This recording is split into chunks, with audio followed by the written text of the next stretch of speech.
Hello, sweet souls, and thank you for checking out this video. And this is going to be my personal experience of going through over 3 months of presence. And I don't really mean, being mindful and, paying attention to the birds and the butterflies and rainbows and trees and always being present in the moment, although that's part of it. I mean presence on a deeper level. So for those of you who have followed me before on YouTube, before I am releasing this video, and you followed me for energy healings or readings or twin flame healings and readings, you know that I kind of fell off for an entire summer. And for those of you who relied on those readings for guidance, I apologize, I'm sorry that if you feel like I abandoned you in any way, that wasn't my intention.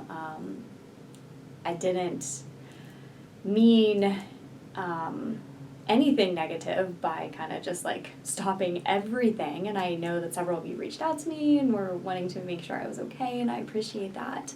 But it was something that I had to go through, and I hope that me being authentic to myself, being authentic to my story, and then sharing it with you helps you do the same. So what I did was I started with this presence process. And the presence process is a book by Michael Brown. I'm going to link to it below for those of you who feel like you're ready for it in your journey. It's absolutely not for everyone, but it was for me at the time. So a couple weeks before the presence process, I had I injured my lower back pretty bad, and it put me out of commission, and I got an energy healing, and what came of that energy healing was a whole lot of emotions that came in the days and weeks to follow. And I didn't know what was going on. It was just like emotion after emotion after emotion, but I just had to let it out. And that happened right before my 33rd birthday. I spent my entire 33rd birthday crying, and I didn't know why. And to me, that birthday was significant for a lot of reasons that I won't go into, but it felt like a pivotal moment for me. So after I went through that, a couple weeks later, I found this presence process. It was introduced to me by my mom. And it's a 10-week process. So you read the book about the presence, being present, what presence is, and then every single week you go through, you have like an affirmation that you say, you have something that you're supposed to bring presence to, essentially. And so like I said, I'll link to it, and I'll link to a video that kind of explains it, so I don't go too much into it. But the number one thing that I learned by going through that, was that everything was a reflection of some sort of energy that I was carrying within me. And so what I had done in the past was saw something in my reality that I didn't prefer, that I wanted to shift, and I used law of attraction methods to do so, changing my focus, meditation, energy work, and all of those certainly have their place. And going forward, I'm going to be doing a lot more videos and energy clearings with the law of attraction, with aligning your energy, clearing out blocks, but through a new lens, through a new perspective. And so you'll see that as I make videos going forward.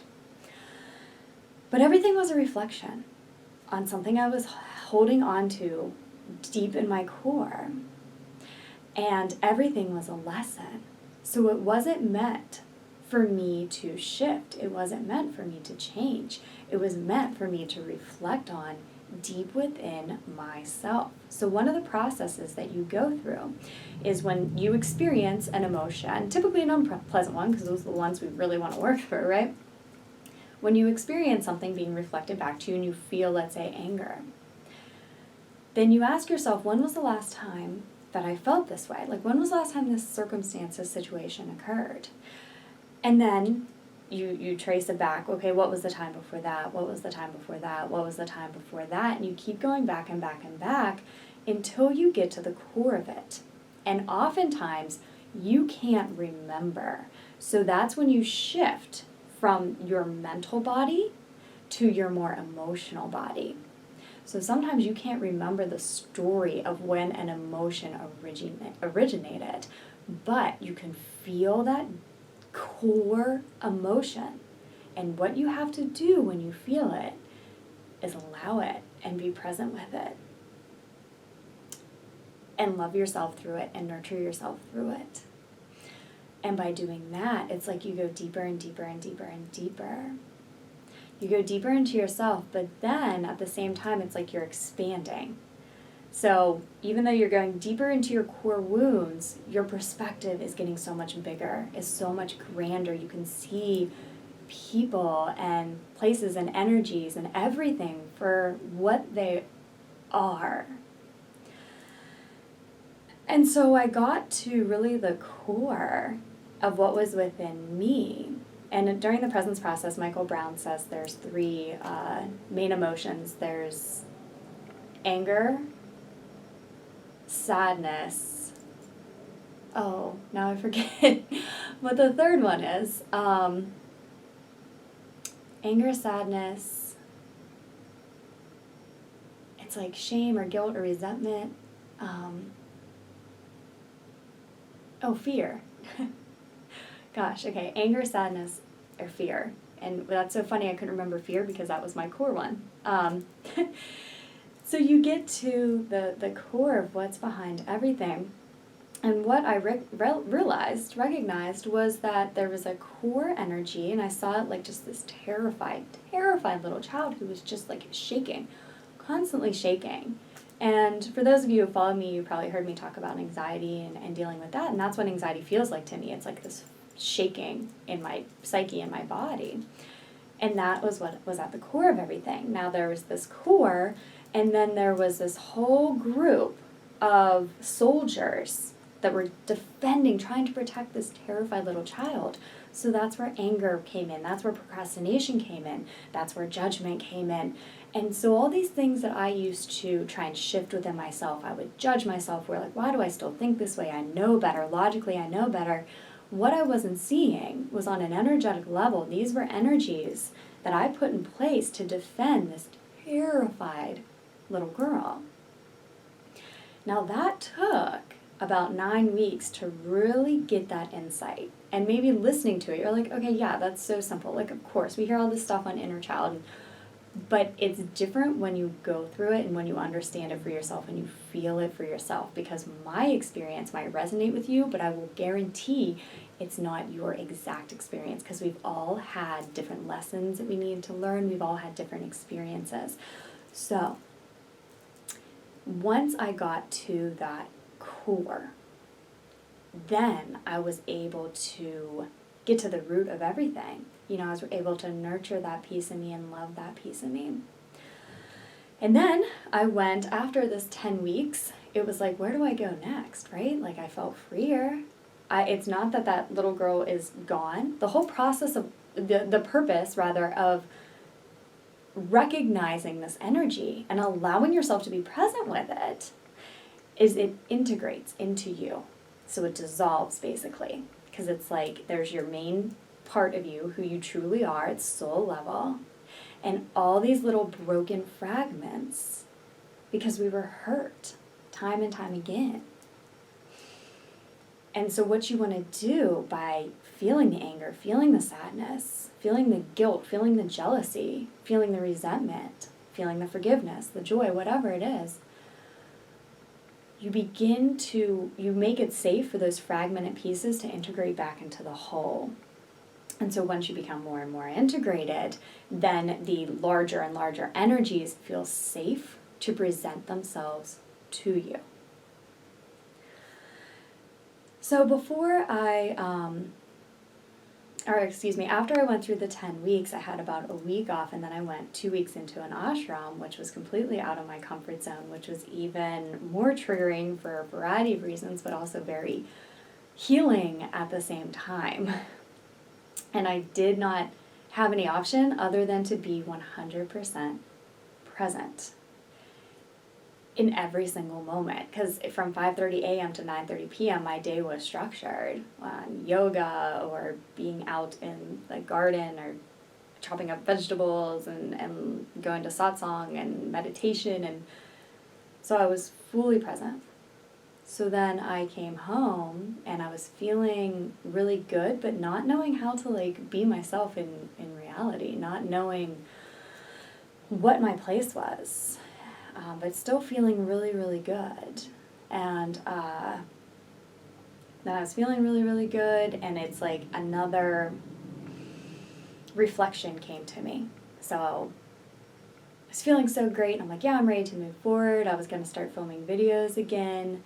And then, something happened in my life that was a reflection of such a deep core wound. And it threw me off a little bit. Like, okay, wait, is this what happens? Is this what happens whenever I start to feel good? Like, then just something else comes? Is this a never-ending journey? But in working with a good friend of mine who we do energy work on each other, and she's truly a guide, she, after I gave her an energy session, kind of channeled a message saying that it's not a journey. I always said journey, I still do. It's like we keep thinking it's like one step and another step and another step, and that's one way to see it. But the way that she channeled it that really resonated with me, that I would like to share with you, is it's just an expansion.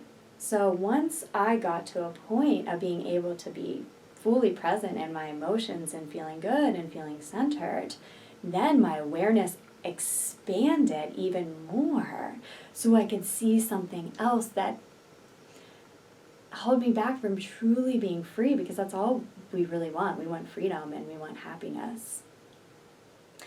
And so that's just a little bit about what was going on in my experience, and it's a continuous expansion for me, and as I expand, then what I do will also expand. So one of the biggest things that I learned that I want to share with you is I was putting myself in a box before, in my work, in my relationships, and my friendships, with who I was, and like trying to like just continue to be who I was. I was scared to change who I was, or I judged myself like, oh, you were doing this and now you're on to the next thing, like don't be so flippant, like just stick with something. But it's not being flippant, it's or flighty or flaky or whatever you want to call it. It's expanding. So for that reason, I know that I did like daily card readings. I'll probably still do those on Instagram coming up, but I'm not going to put myself in a box to a card reader. I'm going to do videos like this. I want to do a healing if there is, I feel called to, it's getting the intuitions about what you need, what I'm going through, what you need, and providing services and providing videos and providing content on that. So if you feel like you've been putting yourself in a box in any way, how you act in your relationships, how you are in your work, if you're scared to really expand because you don't want the old people in your life to judge you, you're safe. You are meant to expand past it. And when it's uncomfortable, allow it to be uncomfortable, because underneath that discomfort are your answers, are your lessons. So I just wanted to give a little backstory on what I've been going through for those of you who've been following me, for those of you who are new, just kind of an introduction to what truly being present is. So it's not just, like I said, walking down the street and feeling the air on your face, like a lot of the teachings about mindfulness say, which are all true, but it's being present in every single emotion. But recognizing that everything is a lesson for you. So it's not meant to elicit guilt or shame within yourself. It's meant for your healing. Everything is meant for your expansion. So I encourage you, if this resonates, to go through today and just allow yourself to feel. Don't get stuck in tons of mental stories, but feel the energy that's beneath the emotions.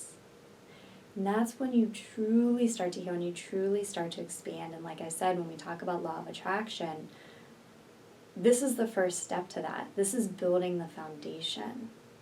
Or if you're in a twin flame relationship, this is building the foundation, learning the lessons that you came here to learn, that your soul made a contract to come here to learn. You are getting opportunities every single day, but because we're socialized in, a way to not, we're socialized in a way that we should not feel certain things. Or maybe it's uncomfortable, so we don't want to feel certain things. We've resisted them our whole life. But go into them from a place of nurturing, from a place of unconditional self-love. And from there, that's when you can truly expand. That's whenever you can begin to align and attract with the people that you love or want, the relationships that you want, the things in your life that you want, abundance, prosperity, whatever that may be. Okay, so I'm sending you so much love and light, and look out for future videos. And if you're interested in anything that I've talked about, everything, all the resources are below. I'll talk with you very soon. So much love.